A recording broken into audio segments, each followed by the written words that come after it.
الله نحمده ونستعينه ونستغفره ونؤمن به ونتوكل عليه ونعوذ بالله من شرور أنفسنا ومن سيئات أعمالنا من يهده الله فلا مضل له ومن يضلله فلا هادي له ونشهد أن لا إله إلا الله وحده لا شريك له ونشهد أن سيدنا ونبينا وشفيعنا وسندنا ومولانا محمدا عبده ورسوله صلى الله تعالى عليه وعلى آله وصحبه وبارك وسلم.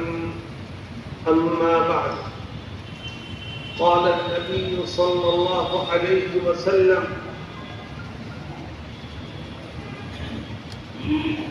يا بني احفظ الله يحفظك، يا بني احفظ الله تجده تجاهك، أو كما قال صلى الله عليه وسلم. حضرات علماء کرام، معزز حاضرین اور جمعیت علماء سے وابستہ دور دراز سے آئے ہوئے مہمانان کرام، آج کی اس نشست میں آپ کو جمع کیا گیا ہے حضرت مفتی اشفاق صاحب مدد الوجود نائب صدر جمعیت علماء اتر پردیش نے اس کی غرض و غایت آپ کے سامنے رکھی ہے، اور میں بھی اس کی وضاحت کرنا چاہتا ہوں کہ جمعیت علماء ایک نظریاتی تنظیم، ایک فکری تنظیم، جمعیت علماء ایک ایسی جماعت ہے جس کا اپنا کام کرنے کا ایک مخصوص طریقہ ہے، جس کی ایک مخصوص آئیڈیالوجی ہے، اس کے نظریات و افکار ہے۔ صرف ہوا میں موجود یہ کوئی تنظیم نہیں ہے، یہ زمین سے جڑی ہوئی تنظیم ہے جو اپنے افکار و نظریات کی بنیاد پر اپنے قدموں کو آگے بڑھاتی ہے۔ ہر سال، ہر 2 سال پر ایک نیا ٹرن شروع ہوتا ہے، ممبر سازی ہوتی ہے اور نئے لوگوں کو جمعیت سے جوڑنے کا کام کیا جاتا ہے۔ ہر ضلع میں، ہر تحصیل میں، ہر یونٹ اس ذمہ داری کو ادا کرتا ہے۔ جمعیت کے دستور کے مطابق ہر نئے ٹرم میں منتظمہ کا اجلاس ہونا چاہیے تاکہ وہ لوگ جو اس ٹرم میں جمعیت سے جڑے ہیں ان کے افکار و خیالات کو صحیح رخ دیا جا سکے۔ جو اس ٹرم میں جمعیت سے جڑے ہیں ان کو جمعیت کے نظریات سے واقف کرایا جا سکے، یہی مقصد ہوتا ہے اجلاس مجلس منتظمہ کا۔ ہمارے اس صوبے میں ایک بڑا اجتماع کرنا اس وقت پریشان کن ہوتا جا رہا ہے، اس لیے صوبائی جمعیت نے صوبے کو 5 حصوں میں تقسیم کر کے مختلف اضلاع کی مجالس منتظمہ کا اجتماعی اجلاس 5 جگہوں پر رکھا ہے۔ سب سے پہلا اجلاس یہ لکھنؤ کا ہو رہا ہے جس میں آپ شریک ہیں اور کئی اضلاع کی مجالس منتظمہ کے ارکان یہاں بیٹھے ہیں۔ اس وقت میں یہ سمجھتا ہوں کہ حالات کی نزاکت آپ کے ذہن میں ہوگی۔ بہت سے لوگ ان حالات سے مایوسی کا شکار ہیں، بہت سے لوگ ان حالات کی وجہ سے ارے بھائی کون باتیں کر رہا ہے، باہر جا کے چلو کرو بات، جب آ جاؤ یا اس سے بیٹھ کے یہی باتیں کرنے کے لیے آئی۔ میرے دوستوں اور ساتھیوں، موجودہ حالات میں لوگ ذہنی طور پر الجھنوں کا شکار ہیں، پریشانیوں سے دوچار ہیں اور ایک طرح کی مایوسی ایسا لگتا ہے کہ دماغ پر چھا رہی ہے۔ ایسے موقع موقع پر جمعیت آپ کی رہنمائی کے لیے سامنے کھڑی ہے، کیونکہ جمعیت مشکل حالات میں قوم کو صحیح رخ پر قدم بڑھانے کا موقع دیتی ہے، آگے بڑھنے کا راستہ دکھاتی ہے، اور اس بات کو مضبوطی سے کہتی ہے کہ جس کے دل میں ایمان ہے، جو اپنے رب پر یقین رکھتا ہے، اس کو کبھی بھی حالات سے مایوس نہیں ہونا چاہیے۔ خالق کائنات ساری چیزوں کا مالک ہے۔ دنیا میں حالات آتے ہیں چلے جاتے ہیں، پریشانیاں گھیرتی ہیں اور دور ہو جاتی ہیں۔ اسلام کی تاریخ اس بات کی گواہ ہے کہ مسلمانوں نے ہر دور میں پریشانیوں کو جھیلا ہے، لیکن تاریخ اس بات کی بھی گواہ ہے کہ مسلمانوں کو پریشان کرنے والی طاقتیں صفحہ ہستی سے مٹتی رہیں، اور اسلام آج بھی زندہ ہے اور انشاءاللہ قیامت کی صبح تک زندہ رہے گا۔ انشاءاللہ پریشان ہونے کی ضرورت نہیں، بلکہ حالات کے رخ کو دیکھو، سمجھو اور آگے قدم بڑھاؤ۔ جو اکابر امت اور جمعیت کے بزرگ ہمیں جو راستہ دکھائیں گے، ہم یہ سمجھتے ہیں اسی میں خیر ہے، اور ہم جب اپنے ساتھیوں کا ہاتھ پکڑ کے ان کو صحیح رخ پر گامزن کرنے کی فکر کریں گے تو انشاءاللہ حالات میں تبدیلی آئے گی اور ہمارا مستقبل روشن ہوتا چلا جائے گا۔ میرے دوستوں اور ساتھیوں، اس ملک کی آزادی میں مسلمانوں کا بہت بڑا اور عظیم کردار ہے۔ جب دیش میں انگریزوں کی حکومت تھی تو کسی کے اندر اس کے خلاف بولنے کی طاقت نہیں تھی، لوگ سر جھکا کر کے ان کے ہر حکم کو قبول کرتے تھے، لیکن اس ظالم اور جابر حکومت کے سامنے بھی اگر سینہ سپر ہو کر کوئی کھڑا ہوا تو وہ آپ کے اکابر ہی۔ اور آج کی ظالم طاقتیں اگر یہ سمجھتی ہیں کہ مسلمانوں کو مٹا کر کے وہ کامیاب ہو جائیں گی تو انہیں اپنے دماغ کا علاج کرانا چاہیے۔ مسلمان نہ کبھی پہلے پست ہوا ہے، نہ آج پست ہے، اور نہ انشاءاللہ آئندہ پست ہوگا۔ مسلمان اپنا پہلو بدل کر کے، انداز بدل کر کے اپنے مستقبل کو روشن کرنے کی تیاریوں میں مصروف ہے، اور انشاءاللہ وہ اپنے آپ کو کامیابی کی دہلیز تک پہنچائے گا، اور جو طاقتیں اس کو پیچھے ڈھکیلنا چاہتی ہیں وہ ناکام ہے۔ لیکن میرے دوستوں اور ساتھیوں، اللہ رب العزت قرآن کریم میں ہمیں متنبہ ہے، اور کیا کہتا ہے؟ کہتا ہے دیکھو، کوئی بھی فیصلہ کرنے سے پہلے، کسی بھی قدم کو اٹھانے سے پہلے حکمت و دانائی کے دامن کو مضبوطی سے تھامنا، تبھی کامیابی تک پہنچو گے۔ اور اگر کوئی فیصلہ جذبات میں آ کے کرو گے، کوئی فیصلہ غصے کی وجہ سے کرو گے، کوئی فیصلہ انتقام لینے کے جذبے سے کرو گے تو یاد رکھو خدا کی مدد سے محروم رہو گے۔ میرے دوستوں اور ساتھیوں، آج مسلمان کے اندر غصہ ہے، مسلمان کے اندر خوف ہے، مسلمان کے اندر جذبہ انتقام ہے۔ اسلام اس کی اجازت نہیں دیتا۔ منتقم تو اللہ ہے، اس سے بڑا انتقام لینے والا کون ہو سکتا ہے؟ ہمیں اپنے ہر قدم کو بہت سوچ بچار کر کے آگے بڑھانا ہے۔ انہی حالات میں قرآن کیا کہتا ہے؟ انہی حالات میں قرآن کریم ہمیں ایک راستہ دکھاتا ہے اور کہتا ہے وَلَا تُلْقُوا بِأَيْدِيكُمْ إِلَى التَّهْلُكَةِ وَأَحْسِنُوا إِنَّ اللَّهَ يُحِبُّ الْمُحْسِنِينَ۔ آپ کوئی بھی کام کریں تو آپ کے اندر جوش بھی ہونا چاہیے اور ہوش بھی ہونا چاہیے۔ اگر صرف جوش ہے تب بھی ناکام، اور اگر صرف ہوش ہے آگے بڑھنے کا حوصلہ نہیں ہے تب بھی ناکام۔ تو میرے دوستوں ساتھیوں، ان حالات میں ہمیں اپنے مستقبل کو روشن کرنے اور جماعت کو فعال کرنے کے لیے کن اقدامات کو انجام دینا ہے، آگے کس طرح بڑھنا ہے، حالات پر قابو کس طرح پانا ہے، اس کے لیے میں آپ کے سامنے چند باتیں رکھوں گا، اور یہ امید رکھوں گا کہ جو آپ باتیں یہاں سے لے کر کے جائیں گے اپنے علاقے میں اس پر عمل کرنے کی بھرپور کوشش کریں۔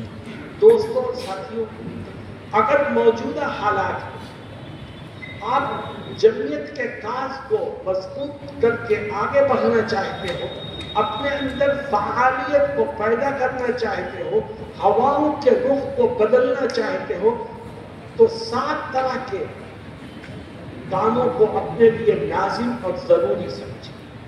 وہ 7 پوائنٹ کیا ہیں میں ایک ایک کر کے آپ کے سامنے ذکر کرتا ہوں۔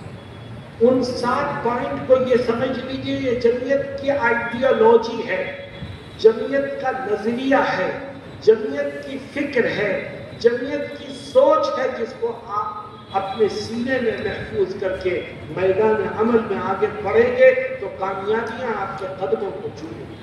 وہ 7 کام کیا ہیں؟ سب سے پہلا، آپ اس عزم کے ساتھ یہاں سے اٹھیں کہ جس گاؤں میں، جس تحصیل میں، جس شہر اور آبادی میں رہیں گے وہاں انشاءاللہ قومی یکجہتی کے جھنڈے کو بلند کرتے رہیں۔ آج ملک کی سیاست پر جو لوگ قابض ہیں وہ مذہب کی بنیاد پر پبلک کو تقسیم کرنا چاہتے ہیں، اور وہ صرف حکومت کی کرسی تک پہنچنے کے لیے ہندوستانیوں کو مذہب کے خانوں میں بانٹ کر اپنے راستے پر سیدھا کرنا چاہتے ہیں۔ اگر ان کے مقابلے پر آپ پہاڑ کی طرح کھڑے ہونا چاہتے ہو تو آپ قومی یکجہتی کے علم کو بلند کرنے والے بنو، تاکہ نفرت کی یہ دیواریں ختم ہو اور پھر سے اس ملک میں رہنے والے آپس میں شیر و شکر اور پیار و محبت کے گیت گانے میں مصروف ہو جائیں۔ بتاؤ اس کے لیے تیار ہو؟ میرے دوستوں اور ساتھیوں، یہ بات صحیح ہے کہ بسا اوقات ہوتا یہ ہے کہ ہم قومی یکجہتی کے پروگرام کر رہے ہیں، لیکن شروع سے آخر تک جو لوگ مجمع میں موجود ہیں وہ صرف اور صرف مسلمان ہیں، 99% مسلمان ہیں۔ تو ہمارے بہت سے ساتھی کہتے ہیں کہاں قومی یکجہتی ہو رہی ہے، یہ تو مسلمان ہی مسلمان ہے۔ آپ کا کام ہے کرنا، اور کامیابی تک پہنچانے والی ذات ہے خدا کی۔ ہم قومی یکجہتی کے نعرے کو بلند کریں، قومی یکجہتی کے عنوان سے اسٹیج سجائیں، اور قومی یکجہتی اور پیار و محبت اور الفت کے گیت گائیں۔ جو ہمارے بس میں ہے وہ ہم کریں، اس یقین کے ساتھ کہ کامیابی دلانے والی ذات اللہ ہے۔ السعی منا والاتمام من اللہ۔ لیکن آدمی یہ سوچ کر کے کہ بھائی غیر تو جمع نہیں ہو رہے ہیں تو فائدہ کیا ہے، اپنے گھر میں بیٹھا رہے، ہاتھ پر ہاتھ رکھ کے بیٹھا رہے تو خدا کی رحمت کبھی متوجہ نہیں ہوتی۔ اور سنو مسلمانوں، یہ میڈیا کا دور ہے، سوشل میڈیا بہت اسٹرانگ ہے۔ آپ جس گاؤں میں بیٹھ کر، جس اسٹیج پر بیٹھ کر، جس جگہ بیٹھ کر قومی یکجہتی کے پروگرام کرو گے، چاہے آپ کے سامنے موجود پبلک میں دوسری قوم کے لوگ ہو یا نہ ہو، لیکن آپ کا پیغام تو ملک کے ایک کونے سے دوسرے کونے تک پہنچے۔ اور یہ پیغام جو آپ دیں گے، اللہ تعالیٰ اسی کو دوسروں کے دلوں کو جوڑنے کا ذریعہ بنائے۔ اس لیے اس میں پیچھے مت رہو۔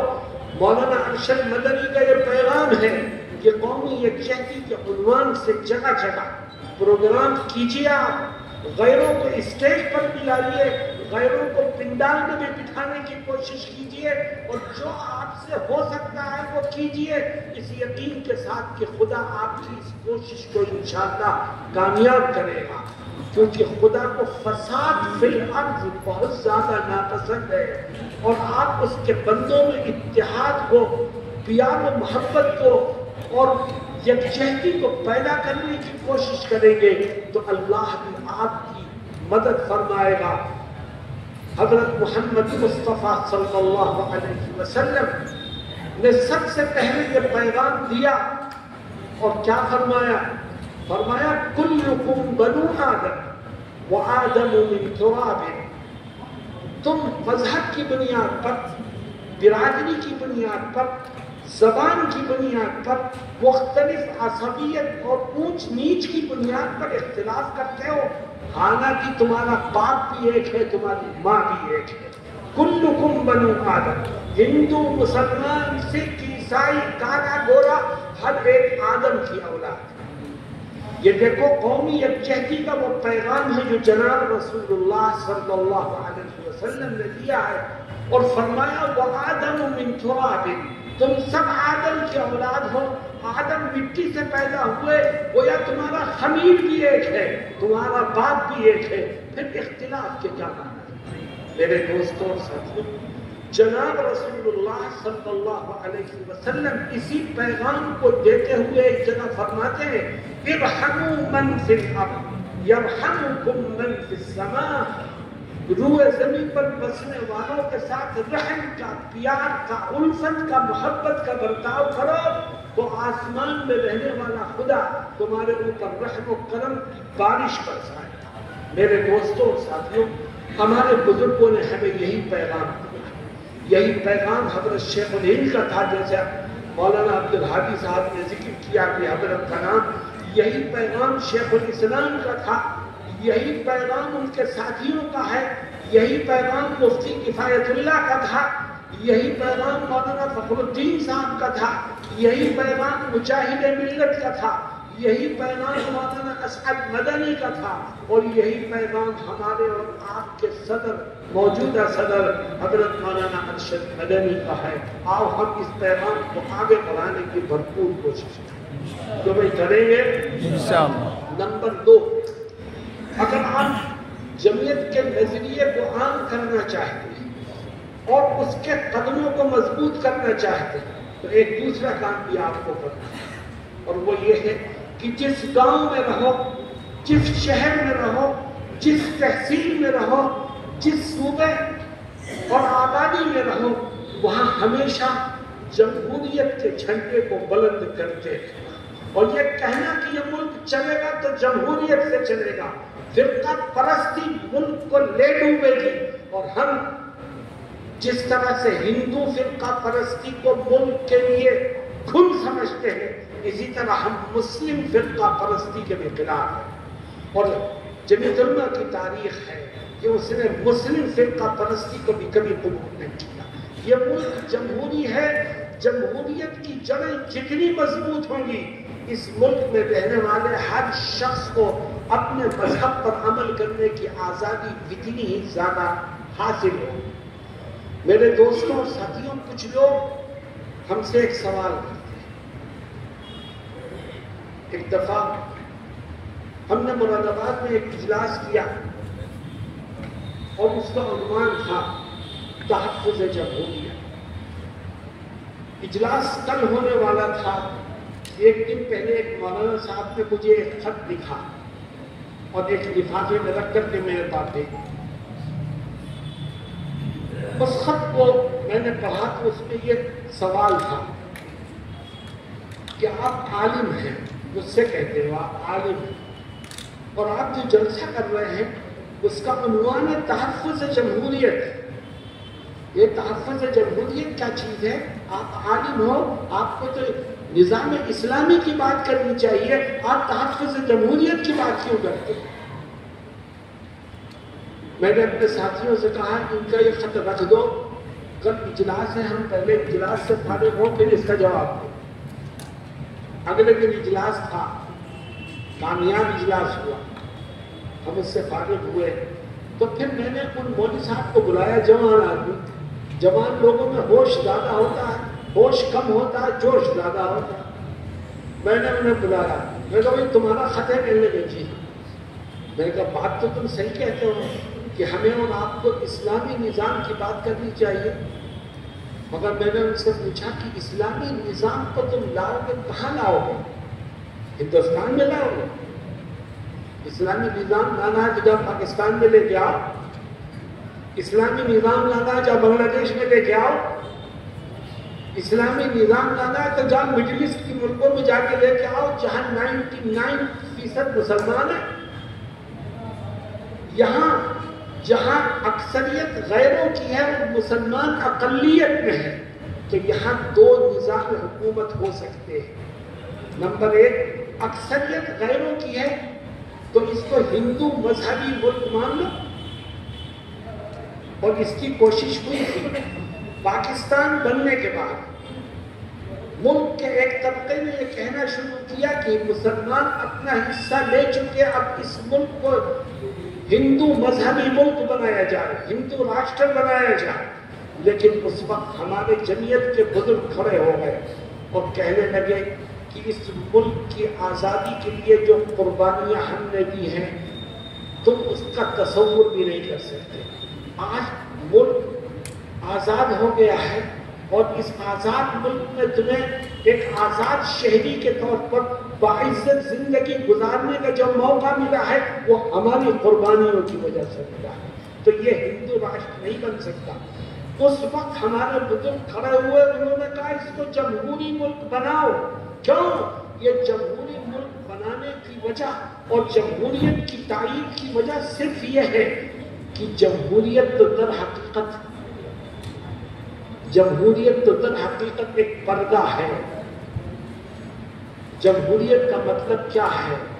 جمہوریت کا مطلب یہ ہے کہ ملک پر کسی مذہب کی حکومت نہیں ہوگی، ملک ایک غیر مذہبی حکومت کے تحت چلے گا، اور اس ملک میں رہنے والے ہر شخص کو اپنے مذہب پر عمل کرنے کا مکمل حق حاصل ہوگا۔ ہمارے بزرگوں نے جمہوریت کی تائید اس لیے کی ہے تاکہ اس کی آڑ میں ہمیں اپنے مذہب کو بچانے کا موقع مل جائے۔ چنانچہ آزادی کے وقت جتنی مسجدیں تھیں، بتاؤ آج اس سے کئی گنا زیادہ مسجدیں بن چکی ہیں کہ نہیں بن چکی ہیں؟ آزادی کے وقت جتنے مدرسے تھے، آج اس سے سینکڑوں زیادہ مدرسے آباد ہو چکے ہیں، دین کی نشر و اشاعت میں مصروف ہے۔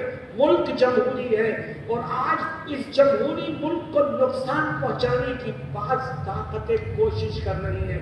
مسلمانوں، جمعیت آپ کو یہ پیغام دیتی ہے کہ سینہ سپر ہو جاؤ اور کہو ہم اس کی جمہوریت کو کسی طور پر کھلونا نہیں بننے دیں گے۔ یہ جمہوری ملک ہے اور انشاءاللہ جمہوری ملک ہی رہے گا، اور ہر ایک کو اپنے مذہب پر عمل کرنے کا مکمل حق حاصل ہوگا۔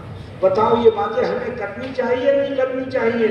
اگر ہم چپ رہے، ہم خاموش رہے اور ہم اسی میں آپس میں لڑتے رہے کہ اسلامی نظام ہو کہ جمہوری نظام ہو، تو وہ طاقتیں جو یہاں کی جمہوریت کو ختم کر کے ہندو مذہبی حکومت کی بنیاد ڈالنا چاہتی ہیں، ان کو ہم قوت فراہم کرنے کا ذریعہ بنیں۔ میرے دوستوں اور ساتھیوں، آؤ ہم طے کریں کہ انشاءاللہ جمہوریت کی جڑوں کو مضبوط کرنے کی بھرپور کوشش کریں، اور اگر کوئی مسلم تنظیم بھی اسلام یا مسلمانوں کے نام پر فرقہ پرستی کو بڑھاوا دینے کی کوشش کرے گی تو ہم اس کی بھی ایسی ہی مخالفت کریں گے جیسے ہندو فرقہ پرست طاقتوں کی مخالفت کرتے ہیں۔ یہ ہمارا نظریہ ہے، کسی کو اچھا لگے قبول کرے، نہ اچھا لگے تو ہر آدمی آزاد ہے، وہ جو چاہے کرے، مگر جو جمعیت سے وابستہ ہو گئے ہیں ہماری ذمہ داری ہے کہ ہم ان کو جمعیت کی سوچ و فکر سے ہم آہنگ کریں اور ان کو یہ بتائیں کہ ہر قدم اٹھانے سے پہلے سوچو کہ تمہارے بزرگوں نے تمہیں کون سا نظریہ دیا، جمعیت آپ کو کون سی راہ دکھا گئی، آپ کے بزرگوں نے آپ کے لیے کون سے افکار و نظریات طے کیے ہیں، آپ اس سے ایک قدم ہٹیے مت۔ اور میں پورے دعوے سے کہتا ہوں، یقین سے کہتا ہوں، عزم سے کہتا ہوں کہ جو رجال کار اور میدان عمل میں کام کرنے والے افراد آج بھی جمعیت کے پاس ہے، وہ کسی کے پاس نہیں ہے۔ تو میرے دوستوں اور ساتھیوں، آپ اپنے کردار کو درست کیجئے اور ان باتوں کو ذہن میں رکھیے جو میں بتاتے چل رہا ہوں آپ کو۔ نمبر 3، میں نے کہا تھا 7 پوائنٹ ہیں جو آپ کو یہاں سے لے کر کے جانا ہے اور اپنے علاقے میں کام کرنا ہے۔ نمبر 3، جمعیت جس نظریے اور فکر کو فروغ دیتی ہے اس میں تیسرے نمبر پر آتی ہے خدمت خلق۔ مذہب سے اوپر اٹھ کر محض انسانیت کی بنیاد پر خدمت خلق کے کام کو انجام دینا ہے۔ جو ضرورت مند آپ کے سامنے آ جائے اس کے ساتھ آپ کو ہمدردی کا اظہار کرنا ہے۔ آج ہم یہ دیکھ رہے ہیں کہ لوگ جمعیت سے وابستہ ہیں لیکن خدمت کا جذبہ ان کے دلوں سے نکل گیا۔ ہمارے اور آپ کے بڑے حضرت مولانا ارشد مدنی مدبی عالی جمعیت کے اس کردار کو پیش کرتے ہیں، اور حقیقت یہ ہے کہ ان کو کہنے کا حق حاصل ہے۔ کہیں سیلاب آتا ہے تو جمعیت پریشان حال لوگوں کی مدد کرتی ہے اور یہ نہیں دیکھتی کہ ہندو کون ہے، مسلمان کون ہے، سکھ کون ہے، عیسائی کون ہے۔ کہیں زلزلہ آتا ہے تو مصیبت زدوں کی مدد کی جاتی ہے، مذہب سے اوپر اٹھ کر محض انسانیت کی بنیاد پر۔ اسی طرح آسام میں جب پریشانیاں ہوئیں اور شہریت کو ثابت کرنے کے لیے لوگ لائنوں میں لگے رہے تو جمعیت نے ان لوگوں کی قانونی مدد کی، اور اس میں مسلمان بھی تھے، اس میں ہندو بھی تھے، جنہوں نے جمعیت کی اس قانونی مدد سے فائدہ اٹھایا اور اپنی شہریت کو ثابت کرنے میں وہ کامیاب ہوئے۔ جناب رسول اللہ صلی اللہ علیہ وسلم نے بھی خدمت خلق کی اہمیت کو بڑے اچھے الفاظ میں بیان فرمایا ہے۔ آپ جہاں رہیں اس کام کو اچھی طرح انجام دے دیں، لیکن ایک اہم بات ہے، خدمت خلق کرنے والوں کو ایک بات سے بچنا، اور وہ میں تجربے کی بات کہہ رہا ہوں۔ وہ کیا ہے؟ جمعیت علماء کے پلیٹ فارم سے آپ خدمت خلق کریں، بے گناہوں کی مدد کریں، پولیس انتظامیہ سے رابطہ کر کے مظلوموں کے کام آنے کی بھرپور کوشش کریں، مگر میری بات کو ذہن میں رکھیے، مگر ہر قیمت پر پیسے کے لین دین کے وقت آپ اپنے آپ کو پیچھے کریں۔ اگر آپ پولیس میں جا رہے ہیں کسی کی مدد کے لیے اور وہاں پیسے کی بات ہو رہی ہے تو آپ کہہ دیجئے کہ میرا اب اس کیس سے کوئی تعلق نہیں، تمہیں پیسہ دینا ہے، تمہیں لینا ہے، تم آپس میں جو چاہو کرو، جمعیت علماء آپ اس سے اپنے آپ کو الگ کریں۔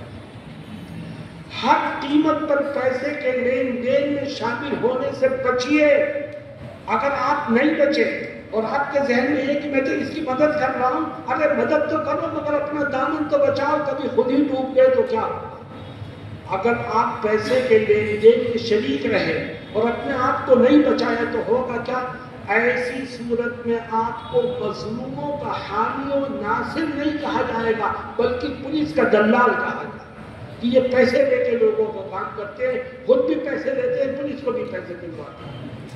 اور جن ضلعوں میں لوگوں نے اپنے آپ کو اس برائی سے نہیں بچایا، یو پی میں بھی وہ بدنام ہوئے اور ان کی وجہ سے جمعیت بھی بدنام ہوئی۔ آپ مظلوموں کی مدد کیجیے، لیکن آپ کو یہ گائیڈ لائن دی جا رہی ہے کہ آپ پیسے کے لین دین میں اپنے آپ کو بالکل ملوث نہ کریں، پیچھے ہٹ جائیں اور اپنے دامن کو بچائیے، ورنہ آپ کو پولیس کا دلال کہا جائے گا، آپ کی بھی بدنامی ہوگی اور جمعیت کی بھی بدنامی۔ میرے دوستوں اور ساتھیوں، مجھے یاد ہے میں دفتر میں بیٹھا تھا، کئی سال پہلے کی بات ہے جب سماجوادی کی حکومت، یہی یوپی جمعیت کے دفتر میں بیٹھا تھا، ایک غیر مسلم میرے پاس آیا، اسے کسی مدد کی ضرورت تھی، اس نے مجھ سے کہا کہ صاحب میرا یہ کام پھنسا ہوا ہے، آپ اکھلیش جی کے نام ایک لیٹر لکھ دیجیے، ہمارا کام ہی ہے۔ ہم نے اس کے سارے کیس کو سمجھا اور اندازہ یہ ہوا کہ یہ ضرورت مند ہے، واقعی مظلوم ہے، اس کا حق دبایا جائے، تو ہم نے اس کے لیے بھی لیٹر لکھ دیا، کیونکہ جمعیت تو ہر مظلوم کے ساتھ کھڑی ہے۔ اور آپ کو حیرت ہوگی، جمعیت ہر مظلوم کے ساتھ کھڑی ہے۔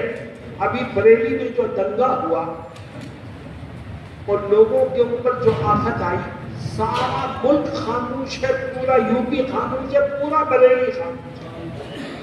ہم نے وہاں اپنی یونٹ سے رابطہ کیا اور ان سے کہا کہ بھئی یہ بتاؤ کہ کچھ بے گناہ بھی گرفتار کہاں ہیں، اور میں نے کہا کچھ لوگوں کے گھر گرائے گئے ہیں، کیا جو گائیڈ لائن سپریم کورٹ یا ہائی کورٹ نے دی تھی اس کا خیال رکھتے ہوئے یہ فیصلہ ہوا؟ انہوں نے کہا نہیں، ہم نے کہا کہ ہم ان کی قانونی مدد کریں گے، آپ صرف ایک کام کر لیجیے۔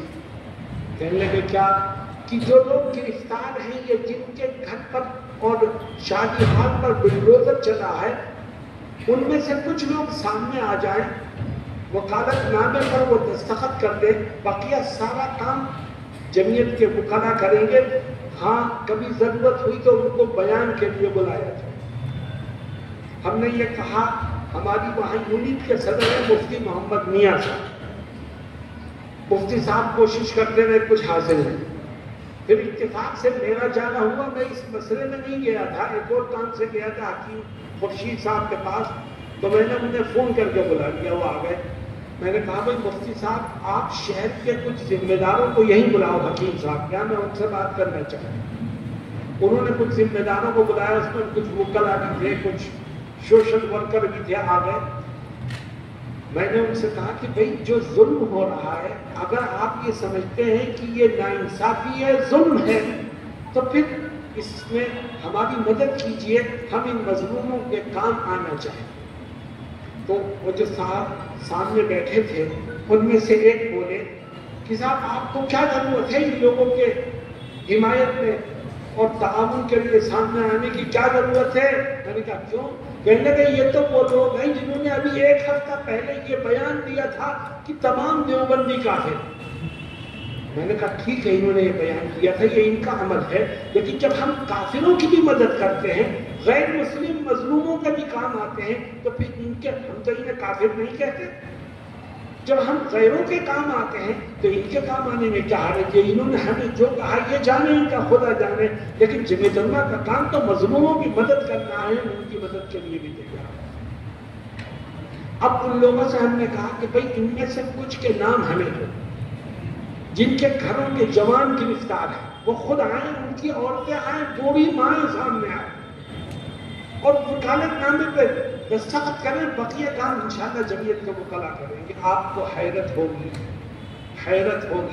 کہ ایک ہفتہ گزرنے کے بعد جب ان لوگوں سے رابطہ کیا، انہوں نے خود تو کیا نہیں، ایک ہفتہ گزرنے کے بعد جب رابطہ کیا گیا تو انہوں نے کہا صاحب کوئی بھی اپنا نام دینے کو تیار نہیں، کوئی وکالت نامے پر دستخط کرنے کو تیار نہیں، کوئی سامنے آنے کو تیار نہیں۔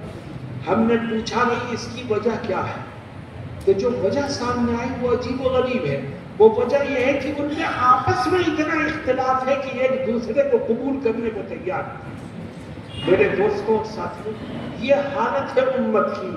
بتاؤ اس حال میں اگر امت کی رہنمائی کے لیے ہم اور آپ سامنے نہیں آئیں گے تو کون؟ آپ نے سنا ہوگا بریلی میں جو کچھ ہوا اس کے پیچھے ایک کارن ہے۔ وہ ایک تختی پر لکھ کر کے انگلش میں ایک مضمون کی مجھے حضرت محمد مصطفیٰ صلی اللہ علیہ وسلم سے محبت ہے، وہ لے کر کے نوجوان روڈ پر آ گئے۔ گورنمنٹ کی طرف سے، پولیس کی طرف سے ممانعت کا اعلان ہے، آپ لے کر کے آ گئے۔ اب دیکھو ایک طرف نبی کی محبت کا اظہار کرنا چاہتے ہیں اور دوسری طرف ملک کے حالات ہیں۔ ہمیں اور آپ کو اس وقت قوم کا اور جوانوں کا ہاتھ پکڑنا چاہیے تھا، آگے بڑھ کے ہمیں کہنا چاہیے تھا کہ تم نبی سے محبت کرتے ہو، یقیناً کرتے ہو، تو آؤ نبی کی سنتوں کو سینے سے لگانے کو تیار ہو۔ نبی سے محبت کرتے ہو تو اپنی زندگی میں نبی کے عمل کو، آپ کے حکم کو، آپ کی ارشادات کو، آپ کی تعلیمات کو اپنی زندگی میں داخل کرو۔ یاد رکھو تختیوں پر محبت کا لفظ لکھنے سے محبت نہیں ہوتی، بلکہ سنت کی قالب میں اپنی زندگی کو ڈھالنے سے محبت کا حق ادا ہوتا۔ لیکن لوگ جوانوں کو اور جوش دلا رہے ہیں اور اللہ کے نبی حضرت محمد مصطفیٰ صلی اللہ علیہ وسلم کے بابرکت نام کو اپنی گندی سیاست کے لیے استعمال کیا جاتا ہے اور قوم کو سیدھا راستہ دکھانے والا کوئی۔ میرے دوستوں اور ساتھیوں، خدمت خلق کا جذبہ اپنے اندر پیدا کرو اور ہر مظلوم کی مدد کرو، مذہب سے اوپر اٹھ کر، صرف اور صرف انسانیت کی بنیاد پر۔ یہ جمعیت علماء کا تیسرا پیغام ہے جو آپ کو دیا۔ نمبر 4، ابھی میرے ساتھیوں میں سے کسی نے مفتی اشفاق صاحب نے آپ کو توجہ دلائی، نمبر 4، اگر جمعیت کے پیروں کو مضبوط کرنا چاہتے ہو تو حقیقی ممبر سازی کر کے لوگوں کو جمعیت سے جوڑنے کی کوشش۔ میرے الفاظ پر غور کیجئے گا، حقیقی ممبر سازی۔ گھر میں بیٹھ کر آپ نے ممبر سازی کی رسیدیں کاٹ دی، مسجد میں بیٹھ کر کاٹ دی، کمرے پر بیٹھ کر کاٹ دی، آپ نے ممبر تو بنا دی ہے، لیکن یاد رکھو آپ نے جمعیت کے ساتھ وفاداری کا ثبوت نہیں دیا، آپ جمعیت کو اور جمعیت کے ذمہ داروں کو دھوکہ دینے والوں کو شامل ہیں۔ حقیقی ممبر سازی کسی بھی تنظیم کو زندہ اور متحرک کرنے کے لیے ممبر سازی کے عمل کو مستقل بنیادوں پر کرنا لازم اور ضروری ہے۔ جمعیت علماء نے ہر 2 سالہ ٹرم کے مکمل ہونے پر جدید ممبر سازی کے نظام کو بنایا ہے۔ اس نظام کو فعال اور متحرک بنائیے اور پورے طور پر حقیقی ممبر سازی کیجیے۔ اور ایک بات اور کہنا چاہتا ہوں کہ جعلی اور بوکس ممبر سازی سے جہاں ایک طرف عوام کو جماعت سے جوڑنے میں ہم ناکام رہیں گے، وہیں دوسری طرف جھوٹ اور دھوکہ دہی کا الزام بھی ہمارے اوپر آئے گا۔ حقیقت یہ ہے کہ ہم یو پی کی بات کر رہے ہیں، ہم اعلان کرتے ہیں کہ یو پی میں 30 لاکھ ممبر بنے، 25 لاکھ ممبر بنے، 40 لاکھ ممبر بنے۔ کیا اجلاس عام میں جو لوگ آ کر کے آپ کے پنڈال کو بھر لیتے ہیں وہ سب آپ کے ممبر ہیں؟ تو وہ کہاں ہیں 35 لاکھ، کہاں ہیں وہ 40 لاکھ؟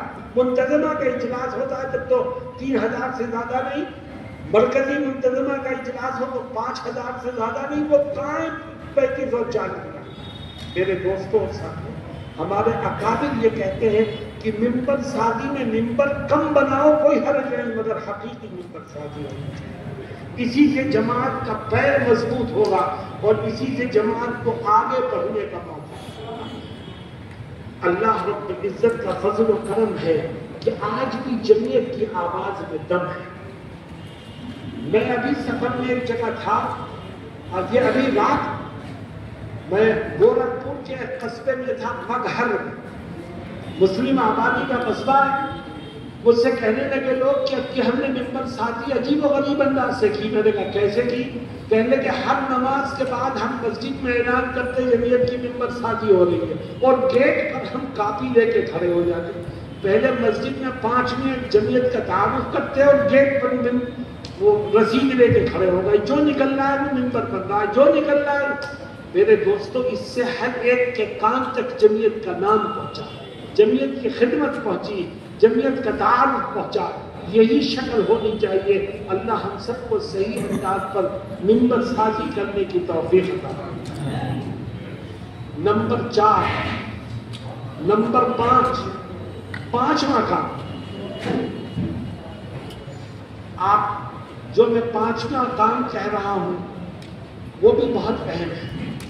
ہمارا صوبہ ہے یو پی، صوبے میں میں اپنے ساتھیوں سے کہتا ہوں کہ اگر صوبے میں آپ اپنی پوزیشن کو مضبوط کرنا چاہتے ہیں تو ہر ضلعی یونٹ سے کہیے کہ وہ اپنے ضلع کے ہر مقام پر، ہر گاؤں میں، ہر آبادی، ہر تحصیل میں جمعیت کی یونٹ کو قائم کریں۔ اگر آپ ضلع میں ضلعی جمعیت قائم کر کے بیٹھ گئے، فلاں صدر صاحب ہیں، فلاں سیکریٹری صاحب ہیں، انہیں ضلع کے گاؤں، ضلع کی تحصیلوں اور ضلع کے دیگر مقامات سے کچھ لینا دینا نہیں، وہ تو ضلع کی جمعیت کو لے کے بیٹھے ہوئے ہیں۔